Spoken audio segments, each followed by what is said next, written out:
You have to have a very keen awareness of what you are looking for, and you have to hold a standard of seeking that in the candidates that you are going to ultimately hire. Because if you don't, what will happen is you'll hire someone and then they're not going to get the results that you desire. And it is much harder once you have hired someone to try to ex post facto fill in the blanks of what they are missing than to simply avoid hiring them in the first place.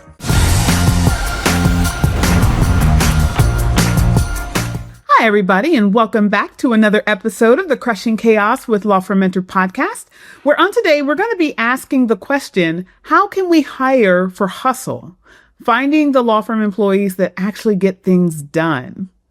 Now, this is one of these topics that I know you guys are curious about, only because I would say probably of all of the content that I consume online, just trying to understand what is the pain of the day, where are the areas where we really hear our population of law firm owners struggling. It really is with people, and people issues are the critical piece that every law firm owner at some point in time is going to run into when they are trying to scale a business. What we're in the business of is, frankly, being a body shop, right? We sell people to the public. Now, not in the slavery sense. We don't actually sell people, but we sell the product. We sell the service of a person and what that person can bring to the problem solving that is needed for a particular legal matter. And that means that we're going to encounter a lot of different types of personalities, a lot of different types of work ethics. And it is oftentimes very challenging to figure out how to identify the people that we actually need in our companies. I think we all can say we want someone who's hardworking, who's intelligent, who has that figure it out factor. But a lot of times being able to do that is really challenging because none of us, I shouldn't say none of us, most of us, we're not taught how to source employees, right? We didn't go to law school to become a hiring agent. We went to law school to practice law or learn at least the tenets of how to practice law, or at least how to think like a lawyer. And that has nothing to do with how to think like a hiring manager, because when you are hiring, you're not just hiring for the competency of the skill, you are hiring for the fit of the kind of company that you have created and the type of service that you are providing to the public.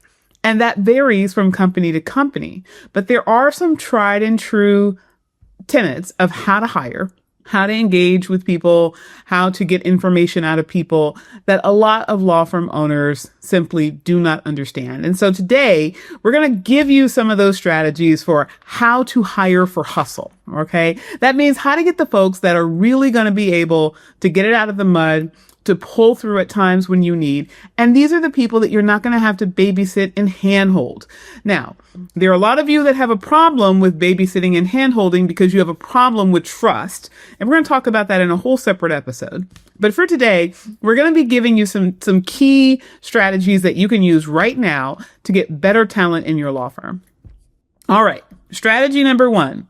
You want to create role-specific standardization and simulations in the interview process. So what does that mean? Well, one of the things that I've been talking about for years is the fact that I absolutely require when we hire someone that they prove to us that they can do the job. Okay. That doesn't mean that I ask them, hey, do you know how to do X? And they say, of course I know how to do X. I do X by ABC. The reason is because anytime that you're asking a person, can they do something, they're going to naturally intuit this is a part of the job. So in order to get the job, I have to be able to do something, right? Whatever that something is. And for many, many years, we have a culture where we have told people, you know, it's best to be able to get the job. You can figure it out once you get there. People are going to be able to train you. You're going to be able to figure it out. So even if you can't do it, just go ahead and say that you can. And then once you get there, you know, that'll kind of be something that you'll settle into. And unfortunately, there is some truth to that, right? There is something to be said about having an internal confidence that says, I can figure this out when I get there. The problem is a lot of people can't figure it out. And a lot of the figure it out culture comes from larger companies that have much more established policies and procedures, that typically have a larger workforce, where you can afford to be one of the many cogs in the wheel where you can hide out. In a small law firm, you can't hide out, right? Even if there are other people doing your role, your inability to do your role is going to have a much larger impact when you are a team of 10 than when you are a team of 100. So it's really important that people be able to show you that they can do the job. Now, what does that look like? Well, it depends on what the role is, but you want to give people some on-the-job training, but you want to give them some on the interview testing of that on the job training. So think about it this way. If the person's job is going to be answering the phones, you want them to simulate answering phones, right? And not just how would you answer the phone, but actually take them through a role play where they're going to have to use their professional voice. They're going to have to figure some things out. They're going to have to be able to respond appropriately, and then put them through the rigors of the job the way that they're going to experience it in your law firm. If you know that most of the people that call your law firm are tearful or are aggressive, you want to have them role play where you or someone is playing the role of someone who's tearful or aggressive, because that's what the job is going to be. And you want to know how they're going to be able to handle that. The one thing that I always do, and this is particularly important when you are talking about high stakes matters, is I always put lawyers through mock cross-examination. And what that looks like is not that I give them a detailed fact pattern or discovery packet and tell them, come to the interview prepared to cross-examine. Because in my practice area, this is not for all practice areas, but again, this is why you design your simulation based on your law firm.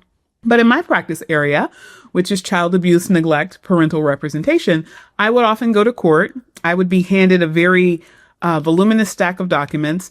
I would have 10 or 15 minutes to be able to skim it and discuss it with my client and develop a response and a strategy. And then I would have to go. And the only thing that I could do, I could call a witness, but typically I hadn't prepared anyone to testify. So I wasn't going to do that. But I could cross-examine. And that was how I kept hundreds of children out of foster care. And by the way, that was at a time when it was pretty much a foregone conclusion that if the state was going to court applying to take someone's child away, they were going to get it because they got to write the evidence and they got to have a huge head start on crafting the message to be as draconian and horrid on paper as could be conceived of. So of course, a judge is going to get to review it all in advance. The state gets to present it to the judge. You get it a couple of minutes before, so you are grossly underprepared relative to them, and you have no information other than whatever your client can tell you while they're very emotionally overwrought thinking about losing their child. Okay. By the way, I'm sure from that description you can tell how I feel about that process. But nevertheless, the point is, if I didn't have the skill of being able to figure it out on my feet and know what to ask, and be able to follow my instincts based on some general vignettes of things that I had figured out about this practice area, then I would just have to forfeit. I'd have to say, Judge, I can't, I don't have any information, any defense. I need to confer with my client, etc. And the court would say, okay, that's fine, counsel. While you do that, we're going to place these children in foster care and we'll come back in a month or so. And that was always unacceptable to me. So I had to have lawyers, if I was hiring for that practice area, I had to have lawyers that were willing to take that deep breath and figure it out on their feet, which means I need to see how someone is going to be able to take that deep breath and figure it out on their feet, right? If I were to give them a fact pattern in advance, I would be simulating something that is not likely to be the experience they will have in the practice area. And so I learned a lot about people by virtue of doing this. Typically what I would do is we would go through the interview process where there were a series of questions and conversation about what the role might look like and trying to ascertain if this person had the chops for the role generally.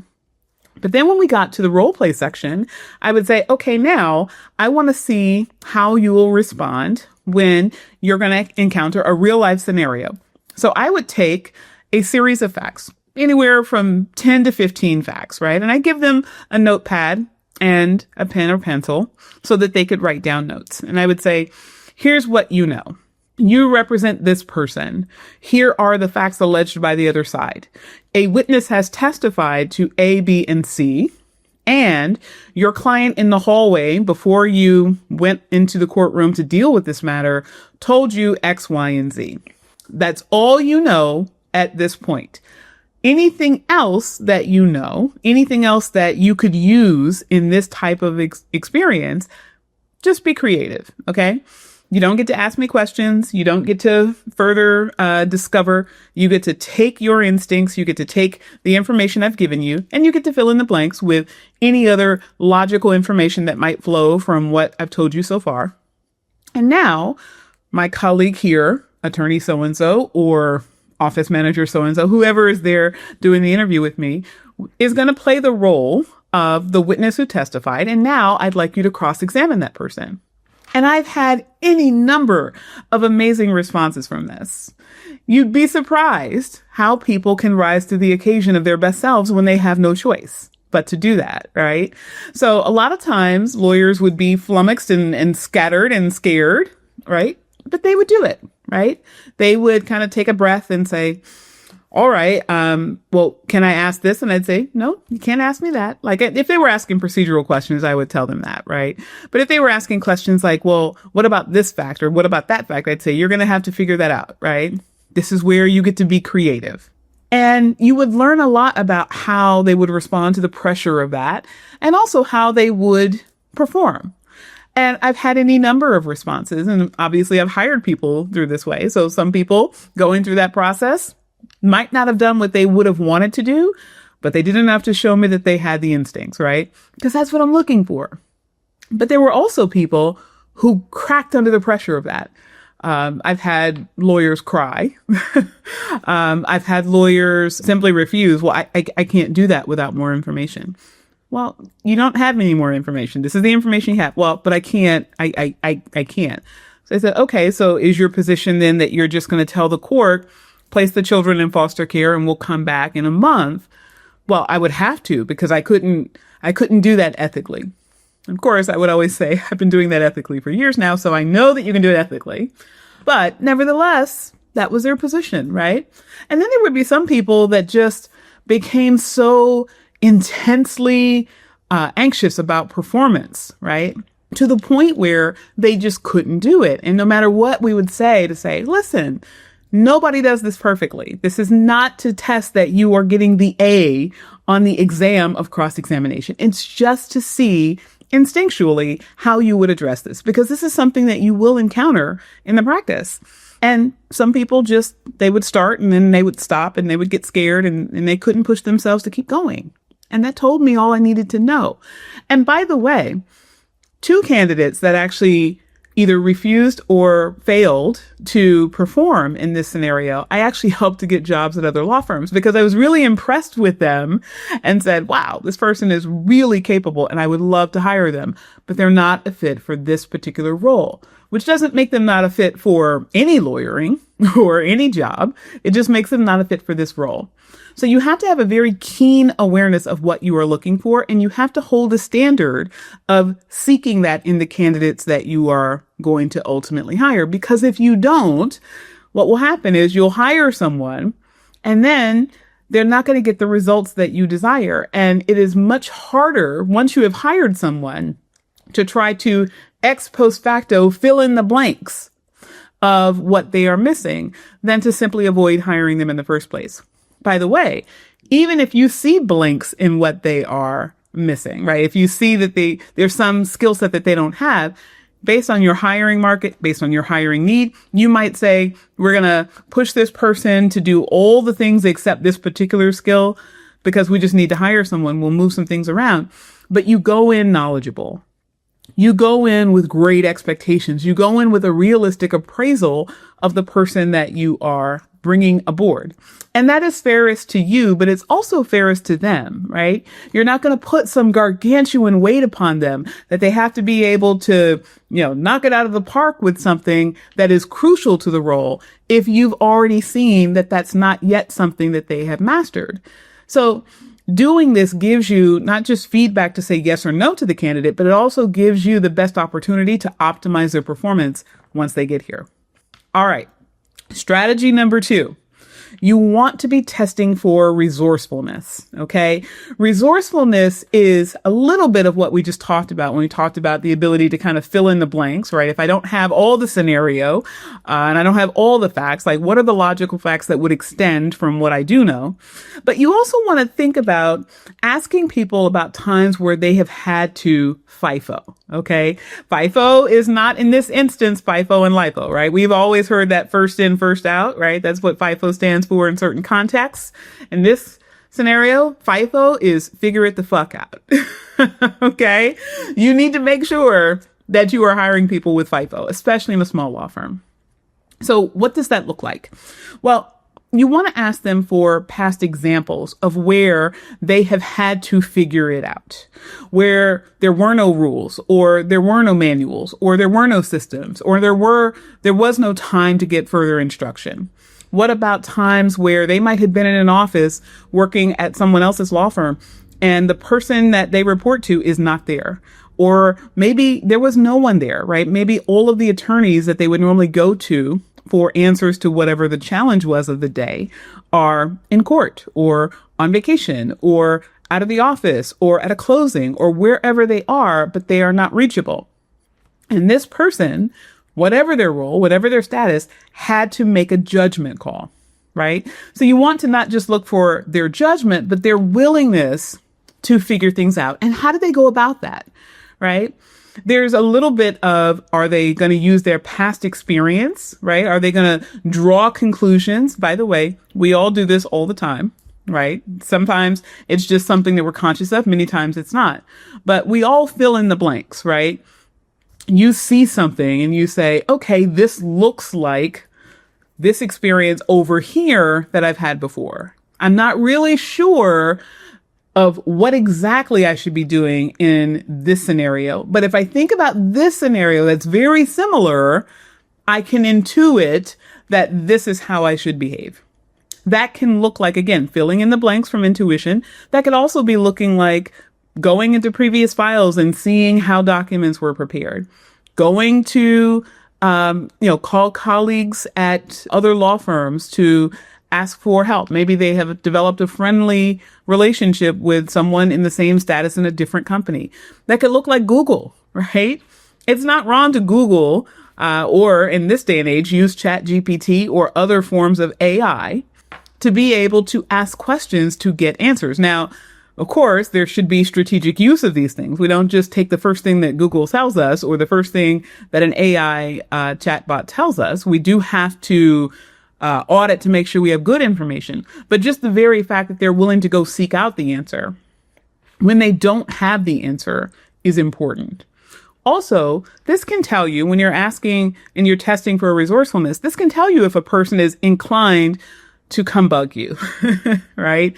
You want someone who is willing to ask questions, but you don't want someone whose default is anytime I don't know anything to immediately come run and ask, right? You want someone whose instinct is to try to figure it out before they come ask management. Now, this you do have to do your due diligence to really weigh what they're saying and get the full context, because there are times where, depending on what the nature of the problem is, you want them to come ask, because if they don't ask and they do it wrong, it could be an ethics issue. It could be a malpractice issue. There could be a very serious consequence, right? But on the other hand, you don't want somebody whose attitude is, I take no responsibility for anything I do wrong. They'll always take responsibility for what they did right? Because they want that credit. But I don't take any responsibility for what I did wrong. It's not my problem. I don't want to get blamed. So I will always come ask someone anytime there's 1% of a problem that I don't have solved. And that person really is not your A-team player, right? That person is not going to hustle. That person is somebody who is going to rest on their laurels. And that means they're going to ask you and they're going to make sure that, again, they don't get blamed, that it's not their fault, etc. So you can start to see that with people when you explore the why of their decision making, right? So if you just simply ask, tell me about a time where you didn't have a roadmap, you didn't have any rules, and you didn't have the specifics of how to resolve a situation, but it arose and you had to deal with it. How did you deal with it? What were the steps that you took? What was the outcome? And what did you learn? Okay. So just by framing it that way, you kind of give them a wide open chasm of any number of circumstances that they may have encountered, depending on where they worked and what they did, where they had to, again, figure it out. But they also have to share with you why they did it in a certain way. If their answer is, I asked the boss, that isn't an inherently wrong answer. But if their explanation of why is, well, I didn't want to get blamed if I did something wrong, then that might give you a little pause, right? There might be some concern there. Also, if they said, well, I went to the most recent employee manual and I saw there was nothing there. So then I went to ask a colleague in the office and that person wasn't really sure either. So then I said, well, let me go back to my training materials from when I first got here. I didn't see anything there. So I just kind of thought, well, if we do this in scenario 1 and we do that in scenario 2, scenario 3 is more like scenario 1 than 2. So I think logically I can follow these steps. It worked out okay. My boss said I should have done X instead of Y, but he was generally happy that I was able to figure this out. And what I learned from that is that we really needed to have a more well-defined plan for what happens in these scenarios. So now I have that. I kind of wrote down the steps, right? So you're hearing thought process. You're hearing analytical framework. You're hearing somebody who did what they could to do, to solve the problem without intervention, but also at some point realized, based on the circumstances, they needed to have done more, or maybe they didn't. Maybe they did everything that could reasonably be expected, and they had a boss that had unreasonable expectations. That could be why they're interviewing for your role, right? But all of those things, again, are dependent on what you hear. What you're really looking for is somebody, again, that can figure things out. Okay. Third strategy. Now, this one is one that I know is going to trigger a lot of people because it might be something that you need help with, not only in your hiring process, but in yourself. Okay. And the third strategy is to always seek candidates' vulnerability and candor. Okay. Now, what I mean by that is you want to make sure that the person that you're hiring, right? If you're hiring for hustle, you want to make sure that the person that you're hiring is somebody who can own their mistakes and create success pathways from them. One of the things I absolutely hate is when somebody gives what I refer to as the bullshit answer to what are your weaknesses, right? What are your weaknesses in the experience of being a paralegal, an attorney, a marketing assistant? And the person says something like, "Oh, I work too hard. I care too much. Sometimes I love my clients so much that I just can't peel myself away at 10 o'clock at night," right? They're giving you an answer that's designed to promote themselves in a way that they think will make them more desirable, right?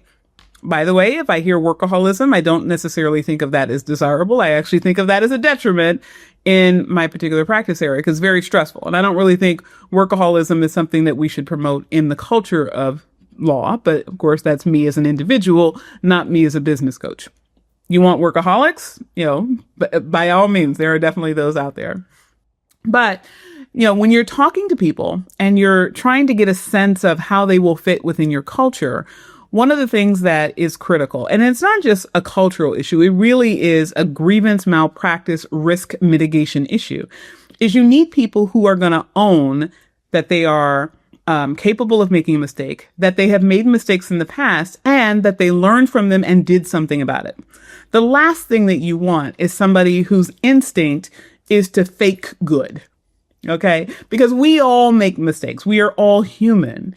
And the more that a person can acknowledge when they made a mistake and that they have now created a foolproof or nearly foolproof, right? Nothing is truly foolproof because we're human, but they have designed a really rock solid way of preventing that problem in the future. That's the person you want. You don't want the person who says, "I never made a mistake. I never did anything wrong. Oh, I've never put a client at risk." Because you know that that's not true, right? So not only are they lying to you now, but they're more inclined to lie to you in the future because they have now developed such a strong connection to the idea that they need to be without flaw, without fail, without error, that they're going to hold true to that when they start to work for you. So you should be thinking about asking them a question where they have to identify where they did something wrong. Now, in all reality, we all know that when people are on interviews, they're putting on their best representative and they're coming in and trying to present a version of themselves that will be acceptable and desirable for purposes of employment, right? And you can't really fault them for that because it's in their intuitive best interest to be able to get the job if it's a job that they want. So you have to, give a little grace to people here, but be insistent about this, okay? One of the things that we recommend here at Law Firm Mentor when we talk about our interviewing process and that the process that is likely to get you to the best candidate that will fit your culture is you want to screen first. And one of the questions that we ask in screening is, what are your greatest weaknesses or what's your greatest weakness in the area of whatever your role is? And give me an example of a time where that weakness has manifested itself and either harmed a client or caused potential harm to a client, caused risk to the law firm and or some consequence to the law firm. And how did you resolve the problem? How did you address the situation? What did you learn from it? And what are your steps going forward so that you don't engage in that particular problem again? Right? Or that you have come up with a success strategy to mitigate the risk of that particular weakness. You would be surprised how many people outright refuse to give you a weakness. They'll just, I've never harmed a client. That's interesting. One of the things I always tell people is, I understand it might be a little uncomfortable given the scenario that we're in right now. You are inquiring about this job. Presumably, if the job presents as one that you are interested in, right? You were at least interested enough to apply for it. Presumably, we're going to tell you more information about it. You're going to be even more interested because we love working here. We hope that you would love working here too. But in the process of getting to know you to see if you're a fit for us and if we're a fit for you, one of the things that we know is difficult is to talk about things that are perhaps not great about who we are and how we are in business. But we are very aware of the fact that people are human. We all here at this company have made mistakes. I personally have made major mistakes and have had to learn from those mistakes. And so we want to just see how you integrate the experience of having made a mistake and then ultimately learn from it. And it's okay. We're not going to judge you harshly if you have made a mistake. We really just want to see how you deal with them. And even with all of that, I remember I had one screening call with an attorney, and this attorney just said, I just can't think of anything. And I was very impressed with the person up to that point in the screening call. This is many years ago when I was personally doing the screening calls. And so I remember saying to her, well, let me give you an example of what I mean. Maybe it will, jar your memory of something. So I'm a litigator. I'm in court 5 days a week. At least this is me back then, right? And me in court 5 days a week, I really had a hard time writing appeals. I love being in the appellate division. I love drafting the appeals, or at least I love the analytical part of drafting the appeal and figuring out what were the errors at the trial level that we can now seek to have overturned on appeal. And then I love getting in front of the judges at the appellate division. Like, it's one of the greatest parts of this practice. But it takes a lot to remember all those rules if you're not writing appeals all the time. It's much more involved writing and legal analysis than you typically engage in your 25-page cross motion and legal brief, So when you're talking about hundreds of pages to read and you're talking about, up to 60 to 80 to 100 pages of information to write in a legal brief, and you have to fit that into 5 days a week of litigating when you're really not available except on the weekends to do this. And then you've got life on the weekends, and sometimes you have other client matters on the weekend. It was really tough for me.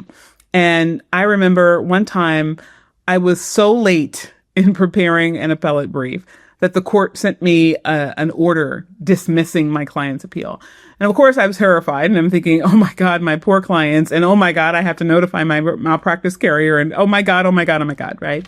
Kind of had my little meltdown. And luckily, this was when I was an associate, senior associate, but still not a partner, still not an owner of a law firm.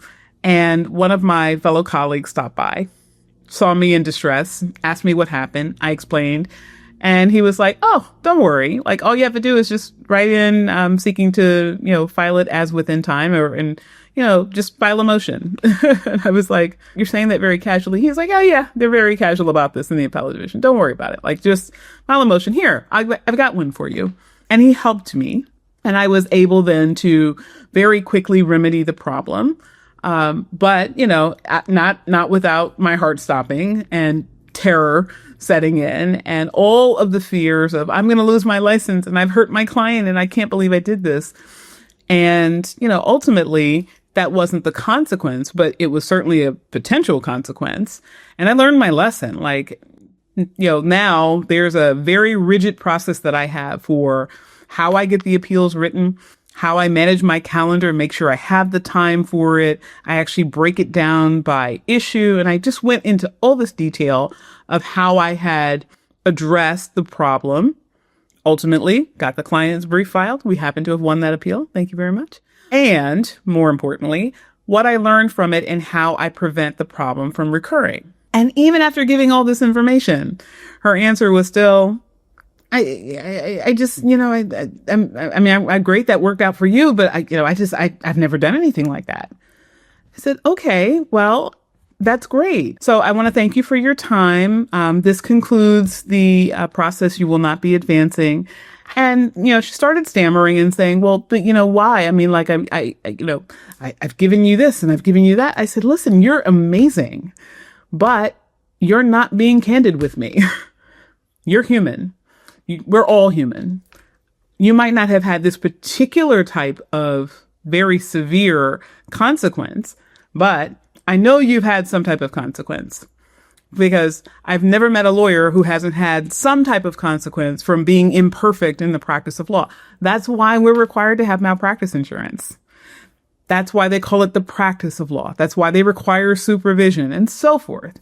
And so I just don't have a sense that you're going to give us the level of candor that's required of this law firm. And if you are completely free of any imperfections that have ever had any consequence to your practice, God love you, right? It's great that you are the one perfect lawyer of all the rest of us, but we're looking to hire the rest of us. So I thank you for your time. And that was a eye-opening moment for this lawyer. Now, I have subsequently seen this lawyer in practice, and she actually came up to me at a networking event, and we started chatting. And she told me about some things that happened at the place that she ultimately landed that triggered her memory of that experience. And she thanked me for the experience.